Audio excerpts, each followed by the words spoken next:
Day 2 of our Florida State Park tour took us to Sebastian Inlet State Park, located on the east coast of Florida and home to world-class surfing and fishing. For the final stop on our journey, we packed up and headed back to the Bay Area.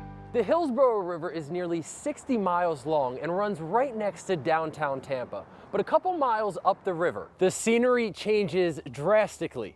This is Hillsborough River State Park, one of the oldest parks in Florida. Kind of the Florida Park Service motto is the real Florida. You know, this is the real Florida. Established in the late 1930s by the Civilian Conservation Corps, Hillsborough River State Park has the only Class II rapids in Florida. That's pretty unique in Florida to have rapids. To help preserve the rapids, you can't canoe through them, but the river is still great to explore.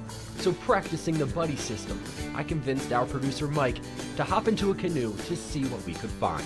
I would not look at this place and think we're in Florida. Birds, beautiful trees, and suspension bridges are all common sights along the river. It's a lot easier paddling this way with the current. The river may be the focal point of the park, but there's still plenty to do on land, with more than 100 campsites and 9 miles of hiking and biking trails.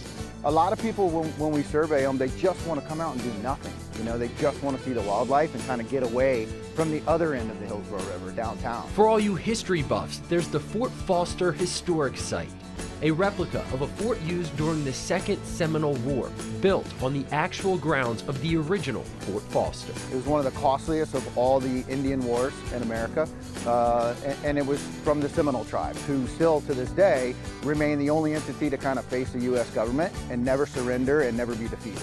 Tours, reenactments, and even candlelight dinners are offered at the fort throughout the year. Great that they're preserving it, and I hope more people come down here. And to think, all of this is just a 20-mile drive from downtown Tampa.